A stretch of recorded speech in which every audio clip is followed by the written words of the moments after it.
என்ன பண்ணுறாங்க, மறுபடியும் வந்து அவங்க வேலையை காமிக்கிறாங்க. மறுபடியும் என்ன பண்ணுறாங்க, குழப்பிட்டே இருக்காங்க. இந்த மாதிரி கண்மணியை, இந்த மாதிரி உன் வீட்டுக்காருக்கு உன் மேலே எந்த அக்கறையும் கிடையாது, பார்த்தல எப்படி வந்து உன் அம்மா அவமானப்பட்டு போனாங்கன்னு சொல்லிட்டு, இதுக்கப்புறம் இப்படியே இருக்காத, இந்த வாழ்க்கை உனக்கு வேணாம் கண்மணி அப்படின்னு சொல்லிட்டு இருக்காங்க. நீ என்னை பயங்கரமாக குழப்புற அப்படின்னு சொல்லிட்டு கண்மணி அழுதுகிட்டே போயிடுறாங்க. கண்மணி வந்து மனசை கஷ்டப்பட்டு அழுதுகிட்டே இருக்காங்க. அப்போ கரெக்டாக வந்து அங்கே வராரு நம்ம அன்பு. என்ன கண்மணி என்னாச்சு, உன் அம்மா வந்து இந்த மாதிரி கஷ்டப்பட்டாங்கன்னு சொல்லிட்டு அழறியா அப்படின்னா, அதெல்லாம் ஒன்றும் இல்லைங்கன்றாங்க. இங்கே பாரு, இப்படியே அழுதுட்டு இருந்தா இப்படி ஆக வேண்டிய வேலை எவ்வளோ இருக்குல்ல அப்படின்னோடனே, என்ன வேலைங்க சொல்லுங்கள், நான் எல்லாத்தையும் செய்கிறேன் அப்படின்றாங்க.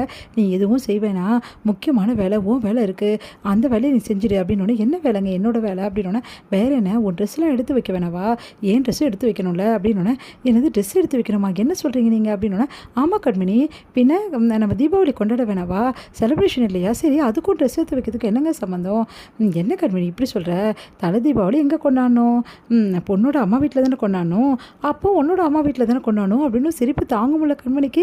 என்னங்க சொல்கிறீங்க, நிஜமாக சொல்கிறீங்க, நிஜமாக தான் கண்மணி சொல்கிறேன், நம்ம நாளைக்கு காலையிலேயே உங்கள் அம்மா வீட்டுக்கு போகிறோம், தீபாவளி அங்கே தான் செலிப்ரேஷன் பண்ண போகிறோம் அப்படின்னோடனே, அப்படியே அதிர்ஷ்டம் இல்லைங்க, வீட்டில் பாட்டி ஒத்துப்பாங்களா, இங்கே பாரு இன்றைக்கி நான் ஏன் பேசலை தெரியுமா, பாட்டிக்கு கொடுக்க வேண்டிய மரியாதையை கொடுக்கணும், அதுவும் உங்கள் அம்மா முன்னாடி அவமானப்படுத்தக்கூடாது அப்படின்னு தான் நான் கொடுக்கலையே தவிர, மற்றபடி அவங்க சொன்னதுக்கு எல்லாத்தையும் நான் தலையாட்டிகிட்டு இருக்க மாட்டேன்.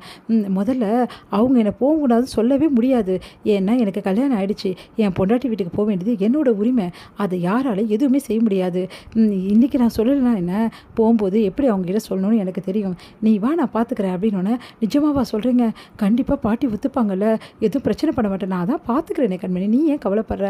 அப்புறம் ஒரு முக்கியமான விஷயம், இப்போ நீ யார்கிட்ட எதுவும் சொல்ல வேணாம், நாளைக்கு காலையில் போகும்போது சொல்லிக்கலாம், சரிங்க நான் போயிட்டு வெள்ளாக்கிட்ட மட்டும் சொல்லிட்டு வந்துடுவா, ஐயோ அவகிட்டையா காரியம் கெட்டு போச்சு அப்படின்னு சொல்லிட்டு, இல்லை அவளுக்கும் சர்ப்ரைஸாக இருக்கணும்ல, அவளுக்கும் சர்ப்ரைஸாக இருக்கட்டும் கண்மணி, அப்படியே சொல்கிறீங்க, ஆமாம் கண்மணி, அப்போ தான் அவளுக்கு சர்ப்ரைஸ் கொடுத்த மாதிரி இருக்கும்ல, உன்னோட ஃப்ரெண்டு இல்லை சர்ப்ரைஸ் ஆக வேணாவா அப்படின்னு, ஆமாங்க நீங்கள் சொல்கிறதுலாம் கரெக்டு தான், சரிங்க அப்படின்றாங்க.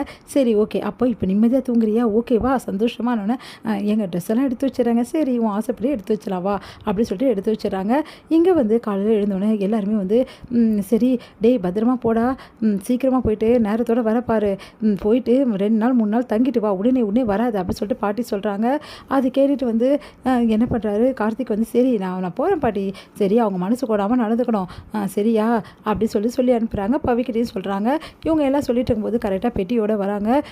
நம்ம அன்பு கண்மணியும் அவங்கள பார்த்து பாட்டியெல்லாம் அதிர்ச்சி அடைகிறாங்க. எங்கடா கிளம்பிட்ட பெட்டியோட அப்படின்னோடனே, வேற எங்க, நானும் வந்து தலை தீபாவளிக்கு எங்கள் மாமியார் வீட்டுக்கு போகிறேன் அப்படின்றாங்க. என்னடா சொல்கிறேன் அப்படின்னு சொல்லிட்டு கார்த்திக் கேட்குறேன். ஆமாம் நீங்கள் மட்டும் போகலாம், நாங்கள் மட்டும் போகக்கூடாதா அப்படின்னு எல்லாம் அதிர்ச்சியாக பார்த்துட்டு இருக்காங்க. என்ன அன்பு என்ன சொல்லிட்டு இருக்க, நேற்று உங்ககிட்ட நான் என்ன சொன்னேன், போகக்கூடாதுன்னு சொன்னேன் நான் இல்லையா அப்படின்றாங்க. சரிங்க பாட்டி நீங்கள் போகக்கூடாதுன்னு சொன்னீங்க, நான் எப்படி போகாமல் இருக்க முடியும், என் மாமியார் வீட்டுக்கு நான் போய் தானே தரணும், இப்போ கார்த்திக் பாருங்கள் அவங்க மாமியார் வீட்டுக்கு போகிறாங்க, நான் தான் வேணான்னு சொல்லிட்டேனே. சரிதான் பாட்டி, நீங்கள் என்ன சொல்வீங்க, எப்போவுமே நம்ம முறையாக எல்லாம் நடந்துக்கணும், எல்லாமே முறைப்படி தான் செய்யணும், நம்மளோட சம்பிரதாயம் சாங்கியத்தில் நம்ம விட்டே கொடுக்கக்கூடாதுன்னு சொல்லியிருக்கீங்களா இல்லையா, ஏன் எனக்கே சொல்லி தானே வளர்த்தீங்க, இப்போ வரைக்கும் எல்லா ஃபார்மாலிட்டிஸும் நீங்கள் சொல்கிறபடி தானே நடந்துட்டுருக்கு வீட்டில், இதுவும் நீங்கள் சொல்கிறபடி தானே நடக்கணும், என்ன அன்பு என்ன சொல்கிற நீ, ஆமாம் நீங்கள் சொல்கிறீங்க என்ன சொன்னீங்க, இந்த மாதிரி தலை தீபாவளி எங்கே கொண்டாடணும், முறைப்படி எங்கே கொண்டாடணும்னா, வேற எங்க மாமியார் வீட்டில் தான் தலை தீபாவளி கொண்டாடணும். கார்த்திக்கும் பவியும் ஒன்றா சேர்ந்து சொல்கிறாங்க. இதை பார்த்து பாட்டி டென்ஷன் ஆகிறாங்க. உடனே வந்து அது வந்து அப்படி சொல்ல பாட்டி வராங்க. ஆமாம் பாட்டி வந்து அண்ணன் சொல்கிறதும் கரெக்டு தானே, அண்ணனும் அண்ணியும் தலை தீபாவளி முறைப்படி அவங்க வீட்டில் தான் கொண்டாடணும், இதுதான் சம்பிரதாயம் எல்லாமே அப்படின்னு பிறகு அது மீறக்கூடாதுல்ல, அதான் அண்ணனும் சொல்கிறான். சரி பாட்டி நாங்கள் கிளம்புறோம் அப்படின்னு சொல்லிட்டு கிளம்புறாங்க. இதை பார்த்து பாட்டியும் வந்து வெளில பயங்கரமாக அதிர்ச்சி அடைகிறாங்க. தாங்கிக்க முடியல.